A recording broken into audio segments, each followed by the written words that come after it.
Ноябрь 1944 года. Горы Вогезы, Восточная Франция. The rain had been falling for 11 days without a stop. Not the clean, dramatic rain of war films, the grey, horizontal kind that soaks through wool and leather and gets into the bolt mechanism of a rifle and stays there. The kind that turns forest paths into brown slurry and makes every ridge look like every other ridge. A German grenadier, his name is not recorded, but his words survived in a regimental intelligence summary filed with the 19th Army, wrote a short note to his platoon commander. He had been on the line for 6 weeks. He had survived the retreat from southern France. He had survived the August breakout through the Rhone corridor, the September rearguard actions, the October consolidation in the high passes. He was not a frightened man. He had seen frightened men, and he knew the difference. What he wrote, translated from the original German, was this: "They do not behave the way soldiers are supposed to behave under artillery." Stop and think about that sentence. Not, "They are brave." Not, "They fight well." Not even, "They are dangerous." The specific observation, the thing that a professional soldier in the autumn of his 4th year of war chose to put on paper and send up the chain of command, was that the Americans on the ridge opposite him were doing something wrong, something that violated the logic of how human beings respond to high explosives falling on their position. They were sleeping through the barrages. Or more precisely, some of them were. And the ones who were sleeping were, by every subsequent contact report filed by German units in the Vosges between October and December of 1944, more dangerous to encounter in a close-quarters fight than the ones who had been awake and alert and properly terrified. This is not a story about American toughness. Toughness is a word people use when they don't have a better explanation. This is a forensic investigation into what was actually happening on those ridges, what the Germans observed, what they correctly understood, and what they failed to understand about why it was happening. It is a story about a specific piece of American military psychology, a specific piece of American military organization, and a specific moment in the autumn of 1944, when those two things converged in the mountains of eastern France and produced something that German regimental commanders found genuinely difficult to explain in their after-action reports. To understand what the Grenadiers were seeing, we need to go back, not to the Vosges, not even to the war. We need to go back to a specific problem that the United States Army identified in the summer of 1942, in a series of training reports filed by a psychiatrist named Roy Grinker, and to the solution that a former Rhodes Scholar from Mississippi named Samuel Lyman Atwood Marshall proposed in 1947, which turned out to describe something that the American Army had been accidentally building toward for years without fully knowing it. We need to go back to the question of what happens to a human body, not a soldier's body, a human body, during prolonged artillery bombardment. And we need to understand why the answer to that question is stranger and more specific and more tactically consequential than anyone in 1944 had the framework to fully articulate. Part 1. The body under the shells. There is a concept in military medicine so old and so consistently rediscovered that its persistence across centuries should itself tell you something. The Romans called it something untranslatable. The Napoleonic armies called it vent du boulet, wind of the ball, a category of casualty who was physically unhurt but mentally destroyed by proximity to cannon fire. The American Civil War called it soldier's heart. The First World War called it shell shock, then neurasthenia, then war neurosis, then a dozen other names as each generation of military doctors tried to find a term that carried less stigma than the one before it. By 1942, the United States Army called it combat exhaustion, and in the summer of that year, a 37-year-old psychiatrist named Roy Richard Grinker, born in Chicago, Illinois, trained at the University of Chicago, and then in Vienna under Sigmund Freud himself, commissioned as a lieutenant colonel in the Army Air Forces, began filing a series of reports from North Africa that would eventually become one of the most important documents in the history of military psychology. Hold that name for a moment. Roy Grinker, 37 years old, trained by Freud, in the desert, writing about what he was seeing in the men who came back from bombing missions over Tunisia and later Sicily. What Grinker observed, and this is the detail that matters for the Vosges, was that combat exhaustion was not a uniform condition. It was not simply too much stress. It had a specific architecture. Men broke in specific ways, at specific moments, under specific conditions. And one of the most consistent predictors of breakdown was not the intensity of the experience. It was the duration combined with the inability to respond. Read that again. Not intensity. Duration combined with the inability to respond. A man who is being shot at can shoot back. His nervous system has something to do with the adrenaline. The fear has a direction. His hands are busy. His brain is processing a problem. Even if he is terrified in a way that his body understands, because his body evolved over 200,000 years to handle the specific terror of predators and enemies and immediate physical threat. Artillery is different. Artillery is not a predator you can see or shoot back at. Artillery is the ground itself trying to kill you. The shell does not care that you have identified its position. The shell does not care that you are brave. The shell arrives at between 200 and 500 meters per second, and the warning time between the sound of its arrival and its detonation is, depending on trajectory and distance, between 0 and 3 seconds. There is nothing useful you can do with 3 seconds. This is the fundamental neurological problem of prolonged artillery bombardment, and it is the thing that Grinker's reports kept circling back to. The human nervous system, under sustained artillery fire, eventually exhausts its capacity for useful fear response. It cannot maintain the state of high alert indefinitely. It has two options. It can collapse, which produces the shaking, the catatonia, the inability to speak or move that fills the clinical literature on shell shock. Or it can do something stranger. It can habituate. Habituation is the neurological term for what happens when a stimulus is repeated so many times that the nervous system stops treating it as novel. It is how you stop hearing the refrigerator hum in your kitchen. It is how you stop smelling your own house. It is a survival mechanism, not a choice. The nervous system makes a calculation. This stimulus has occurred 300 times and has not killed me yet. Therefore, I will reduce the resources I allocate to processing it, and it acts on that calculation automatically, below the level of conscious decision. In the context of sustained artillery bombardment, habituation produces a specific and counterintuitive outcome. Soldiers who have been under fire long enough stop flinching. They stop scanning. Under extreme cases of habituation, documented in multiple medical reports from 1944 and 1945, they sleep. Not because they are unafraid, not because they are superhuman, because their nervous systems have run the calculation, found the pattern, and reclassified the artillery as background noise. Here is what that means tactically. A man who has habituated to artillery fire, a man who is sleeping in his foxhole while 105mm shells fall within 100 meters of his position, is not a broken man. He is a rested man. When the barrage lifts, he wakes up. His hands are steady. His heart rate is elevated but controlled. He has not spent the last 4 hours in a state of maximum adrenal activation. He has been, in a functional if deeply bizarre sense, conserving energy. The German grenadier who wrote that note to his platoon commander understood that something was wrong. He did not have the neurological vocabulary to understand what it was. What he knew, what he could observe directly, was that the men on the ridge opposite him were not behaving the way the barrage was supposed to make them behave.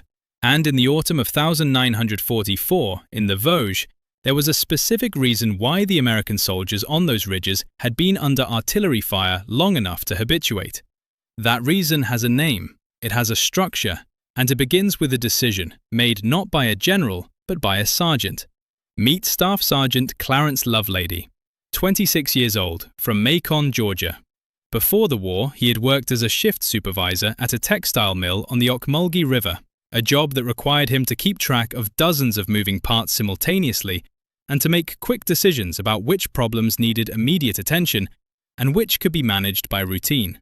He had been drafted in 1942, trained as an infantry NCO, and by October of 1944 was serving with the 3rd Infantry Division, one of the most combat-experienced divisions in the United States Army, in the Vosges Mountains. Lovelady is not famous. He did not receive a Medal of Honor. His name does not appear in the regimental histories in any prominent way. But the system he and hundreds of NCOs like him maintained without being ordered to, without a formal doctrine to follow, because it was simply the obvious solution to an obvious problem, is the system that produced the sleeping soldiers that the German Grenadiers could not explain. The system was rotation. Not the grand strategic rotation of divisions in and out of the line, that was an army-level decision made by generals. The micro-rotation. The rotation within a foxhole position between 2 men over a 4-hour watch cycle that ensured that at any given moment during a barrage, at least 1 man in every 2-man fighting position was attempting to sleep. This sounds almost insultingly simple. It was not simple. It was brutally difficult to enforce, because the human instinct under artillery fire is not to sleep.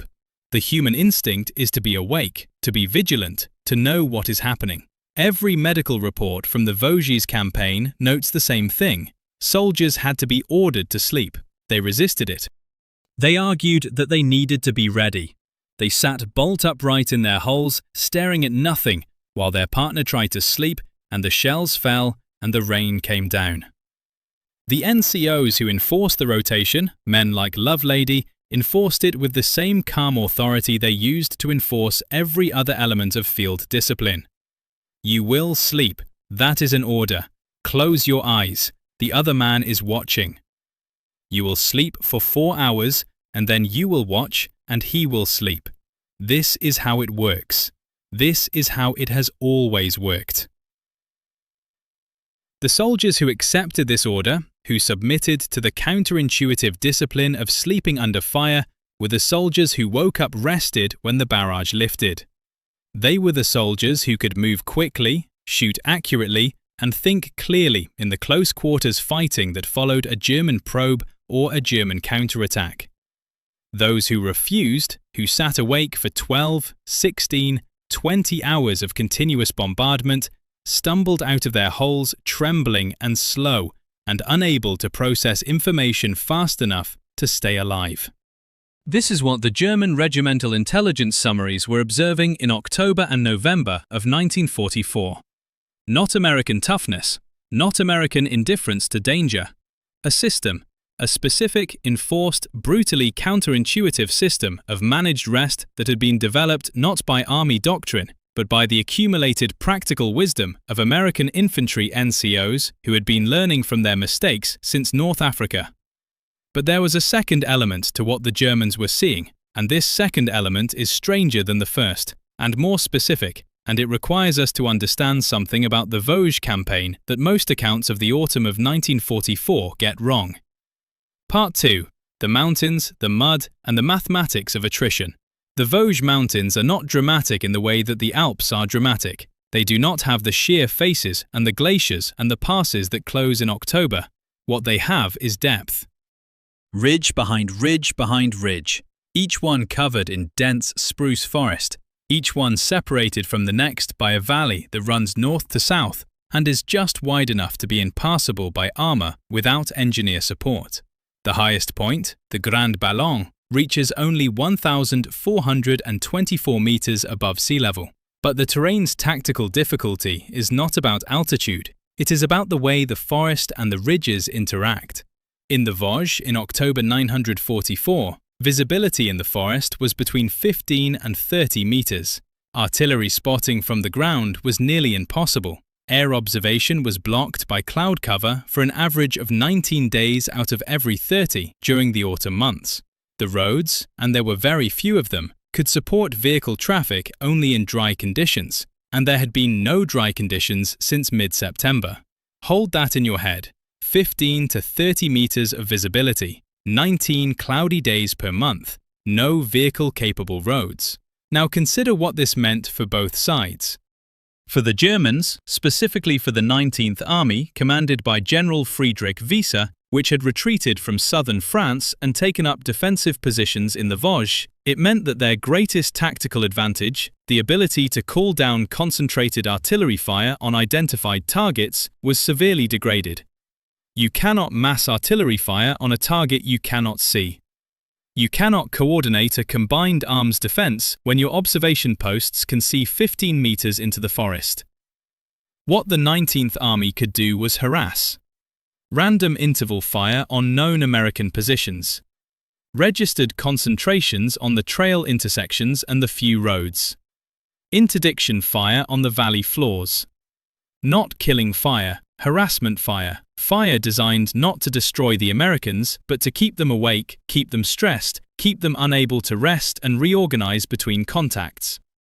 For the Americans, specifically for the 7th Army under Lieutenant General Alexander Patch, and for the 6th Corps under Major General Lucien Truscott, who was 49 years old and had commanded the 3rd Infantry Division in Sicily and at Anzio, and knew more about sustained infantry combat in difficult terrain than almost any officer in the American Army, it meant something different.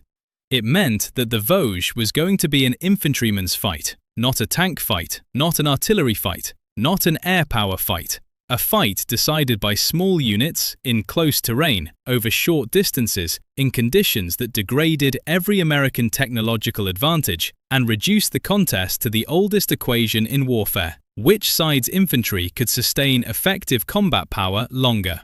This is the context that makes the sleeping soldiers intelligible. The Germans were running a harassment campaign designed to degrade American combat effectiveness through accumulated sleep deprivation. It was a rational strategy given the terrain. It was, in fact, exactly the right strategy for the conditions, with one flaw.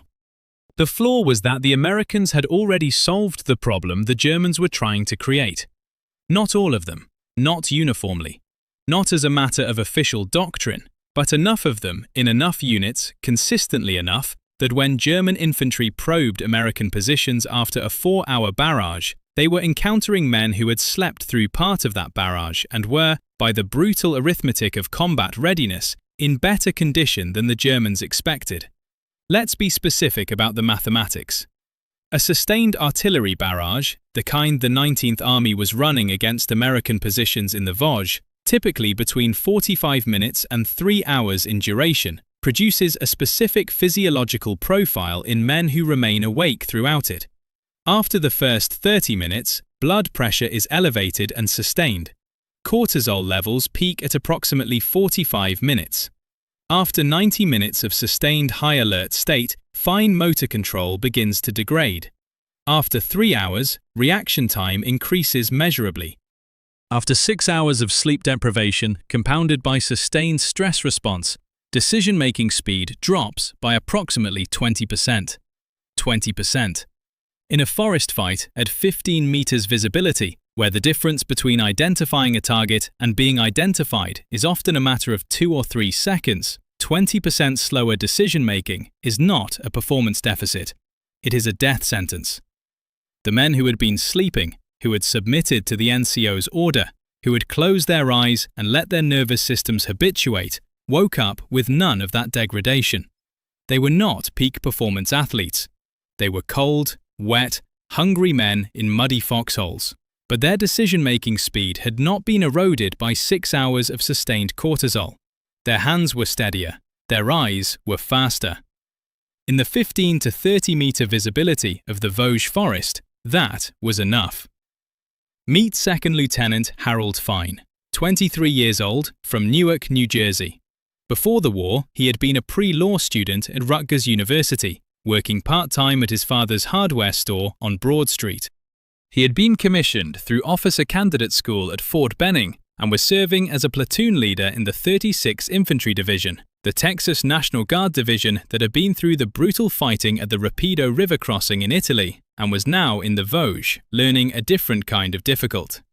Fine kept a field notebook, not a diary. Officers were technically forbidden from keeping personal diaries in the field for security reasons, but a set of operational notes that he maintained throughout the Vosges campaign.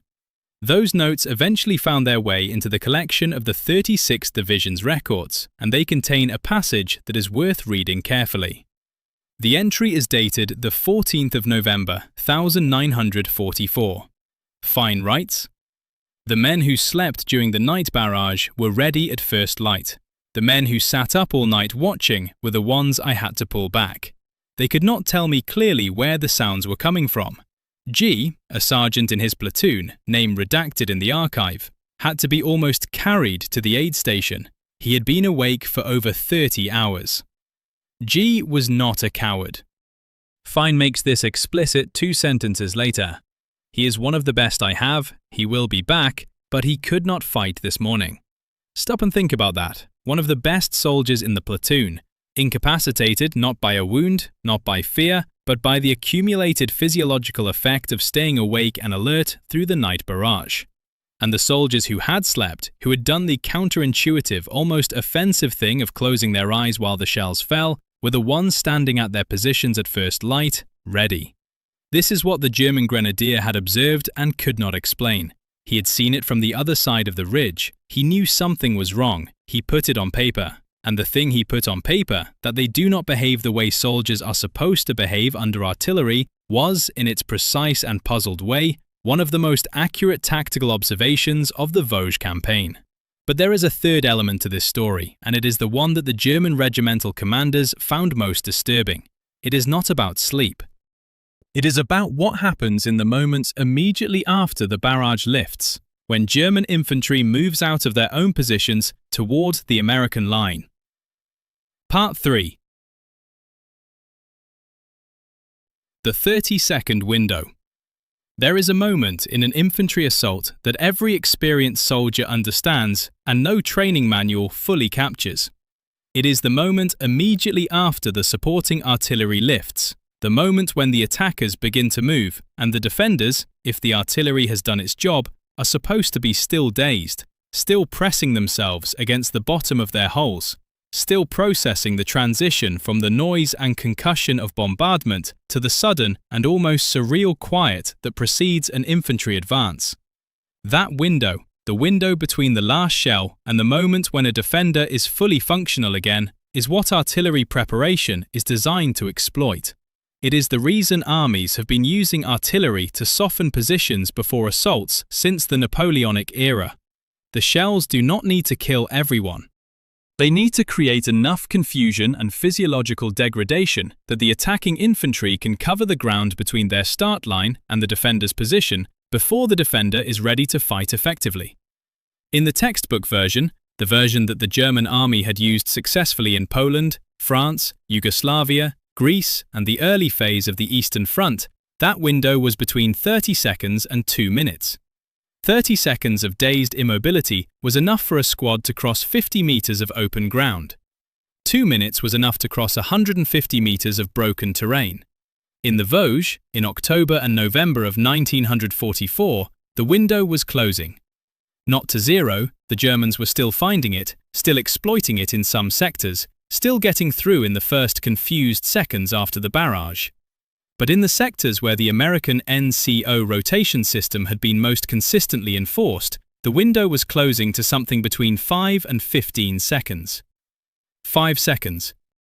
At 15 meters of visibility in dense spruce forest, a squad of German grenadiers emerging from the tree line has covered perhaps 3 to 4 meters in 5 seconds.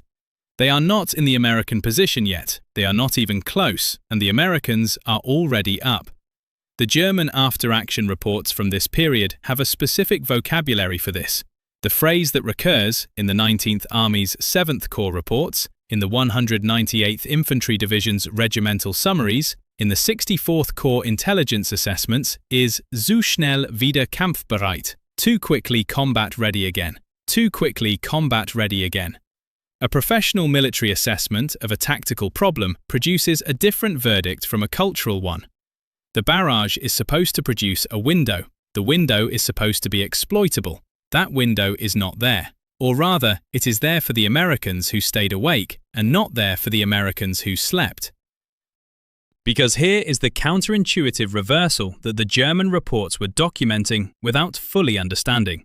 The soldiers who slept through the barrage were combat ready in 5 seconds because they had not been in a sustained high alert state. They woke up, registered the silence, and immediately began the process of transitioning to a fighting posture. No days, no processing delay. They had been asleep, not in a state of prolonged terror. The transition from sleep to combat is faster neurologically, measurably faster than the transition from prolonged high-alert terror to combat. Men awake throughout the barrage, doing exactly what their training told them to do, staying alert, staying vigilant, monitoring the situation, were the ones who came out slow. Their nervous systems had been running at maximum activation for hours. The silence after the barrage was not a relief signal. It was a new stimulus requiring interpretation. Were they safe? Was this the real end or a pause? Was that movement in the trees? Those seconds of interpretation, 3, 5, 8 seconds of a nervous system trying to recalibrate from maximum alert to directed action, were exactly the window the German infantry needed. And in the sectors where the Americans had slept, that window did not exist.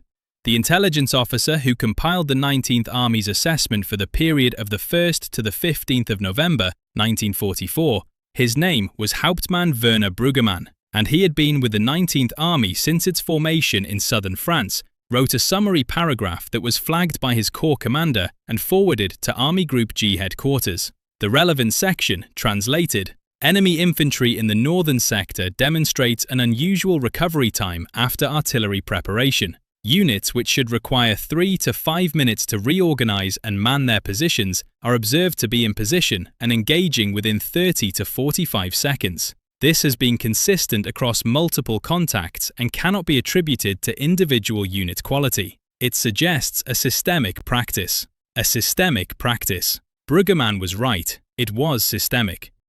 But the system was not what he thought it was.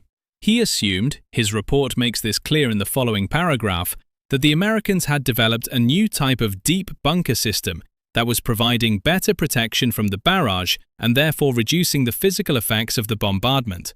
He recommended increasing the caliber of the harassing fires and requesting additional heavy artillery support. The recommendation was reasonable. The diagnosis was wrong. The Americans were not better protected from the barrage. They were less affected by it because some of them had been asleep through it. And the reason some of them had been asleep through it was not a new piece of engineering. It was a sergeant telling a 20-year-old private to close his eyes and stop being an idiot about it. The people who sent word to YouTube that this channel covers history the way it actually happened, not the version that survived the post-war editing, are the reason this investigation exists. If the forensic breakdown of what was actually going on in those Vosges foxholes gives you a clearer picture than the official histories do, hit the like button. It keeps this kind of work visible, and visibility in the attention economy is the only thing that keeps a channel like this running. Part 4. The verdict. Here is the forensic verdict of this investigation. A German grenadier wrote that the Americans did not behave the way soldiers were supposed to behave under artillery, and he was observing something real. He was not imagining it, not exaggerating it, not producing the kind of self-justifying report that defeated armies sometimes generate to explain away their failures. He was recording a genuine tactical anomaly. American infantry in the Vosges in the autumn of 1944 was recovering from artillery preparation faster than German tactical doctrine predicted it should. The explanation has 3 layers. The first layer is neurological. Prolonged artillery fire, under conditions where no active response is possible, produces 2 outcomes in human nervous systems: collapse or habituation. The soldiers who habituated, who had been under fire long enough, often enough, to reclassify the barrage as background noise rather than immediate threat, were physiologically better prepared for the close quarters fighting that followed. This was not a choice. It was not bravery. It was a biological process that the human nervous system runs automatically when it determines that a repeated stimulus does not require maximum resource allocation. The second layer is organizational. The habituation process requires time, it requires repeated exposure, and it requires that a soldier survive long enough to complete the process. The American NCO rotation system, The informal, undoctrinized, practically derived practice of enforcing sleep rotation within two-man positions during sustained bombardment ensured two things simultaneously. First, that soldiers accumulated the exposure necessary for habituation. Second, that the soldiers who had not yet habituated were resting during the barrage, rather than exhausting themselves in a state of sustained high alert. Both outcomes produced the same tactical result: men who were functional when the barrage lifted. The third layer is institutional. The American Army in 1944 had, through 2 years of grinding experience in North Africa, Sicily, Italy, and now France, developed an NCO corps that understood the practical management of human physiological limits in a way that German doctrine, which had always been better at the operational and tactical levels than at the individual soldier management level, did not fully account for. The Germans were better at maneuver. The Americans were getting better at sustaining the human beings who had to execute the maneuver. What unfolded in the Vosges runs against the standard account of that campaign. The standard account centers on terrain, on the difficulty of the advance, on the eventual breakthrough at Saverne, and the dramatic liberation of Strasbourg in late November. Those things are true, and they matter, but underneath them, in the foxholes and the forest and the rain, a quieter story was running. A story about what happens when an army learns, at the level of the individual sergeant, how to keep its soldiers functional under conditions designed to make them non-functional. The German harassment strategy was correct in its diagnosis. Sleep deprivation degrades combat effectiveness. Artillery harassment, sustained over days and weeks, accumulates into a physiological debt that reduces the fighting power of even the best infantry. The 19th Army had used this approach effectively against other opponents. It had worked in other mountains, against other armies. It was not working in the Vosges in October and November of 1944. Not because the Americans were tougher, not because they were better soldiers in some abstract moral sense, because enough of them, in enough sectors, often enough, had a sergeant who told them to close their eyes and sleep, and they had done it, and it had worked, and the knowledge of it had spread through the informal networks of the infantry the way all practical knowledge spreads in armies. Not through manuals, not through orders, but through exhausted men telling each other what keeps you alive. Now consider what happened to the men in this story. Roy Grinker survived the war and returned to his psychiatric practice in Chicago. He co-authored with John Spiegel a book called Men Under Stress, published in 1945, which became one of the foundational texts of military psychiatry. He continued practicing and publishing until the 1980s. He died in 1993 at the age of 88. Harold Fine, the lieutenant from Newark with the field notebook, survived the Vosges campaign and the subsequent fighting in Alsace and Germany. After the war, he completed his law degree at Rutgers, practiced law in New Jersey for 30 years, and died in 1997. His field notebook is in the collection of the 36th Division Archives in Austin, Texas. It has been read by perhaps a dozen researchers. Hauptmann Werner Brüggemann, the intelligence officer who correctly identified the systemic practice but incorrectly diagnosed its cause, survived the war. His recommendation for increased heavy artillery support was partially approved. It did not change the outcome in the Vosges. He was captured in April 1945 during the Rhine crossing operations and spent 18 months in an American prisoner of war camp before being repatriated to West Germany. What became of him after that is not recorded in the available sources. Clarence Lovelady, the staff sergeant from Macon, Georgia, the textile mill shift supervisor who enforced the sleep rotation with the same calm authority he had used to manage a production floor, is harder to trace. His service record shows that he was wounded in December 1944 during the German Nordwind offensive, evacuated to a field hospital, and returned to his unit in February 1945. He was discharged in November 1945. After that, the record goes quiet in the way that the records of staff sergeants always go quiet. He went home. He probably went back to the mill. He probably never told anyone about the Vosges in a way that anyone wrote down. Whoever wrote that note, the observer who recorded that the Americans did not behave the way soldiers were supposed to behave under artillery, left no traceable record. His name was never attached to the intelligence summary that preserved his observation. He is a voice without a face, in a regimental file that survived the war by accident, in an archive that most historians of the Vosges campaign have never visited. But his observation survived, and it is accurate. They did not behave the way soldiers are supposed to behave under artillery, because a sergeant told them not to. There is something worth sitting with in that sentence. The entire architecture of the German harassment strategy, the registered concentrations, the random interval fire, the careful management of ammunition expenditure to maximize sleep deprivation, rested on a prediction about human behavior. It predicted that soldiers under artillery fire would stay awake, stay alert, and exhaust themselves in the process.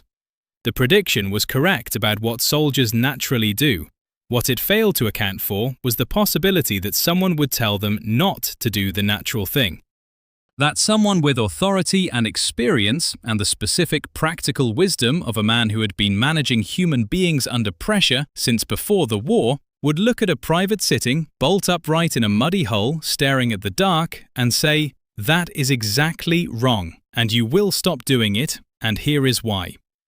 The Germans were not outfought in the Vosges by a better weapon or a smarter strategy or a more inspired commander. They were outfought, in part, by a management insight so simple it sounds almost embarrassing when you say it out loud. Rest your people when you can, even when they don't want to, especially when they don't want to. The grenadier who put that puzzled observation on paper and sent it up the chain of command understood that something was different about the men on the ridge opposite him. He could not explain it, he described it with the precision of a professional. They do not behave the way soldiers are supposed to behave. He was right, they didn't. And the reason they didn't is sleeping in a foxhole somewhere in the Vosges, 44 years old, rain coming down, shells falling, not afraid. Not because he had conquered fear, but because someone had given him permission to stop being afraid for 4 hours, and his body had taken that permission and done something extraordinary with it. If this investigation gave you something you didn't have before, a frame, a detail, a way of understanding what was actually happening in those mountains, hit the like button. It matters more than it should in the mechanics of how this kind of history stays visible. And consider subscribing if you want the next chapter. The note survived. The grenadier didn't leave his name on it, but what he wrote was true. They do not behave the way soldiers are supposed to behave under artillery. Neither should you when you have a choice.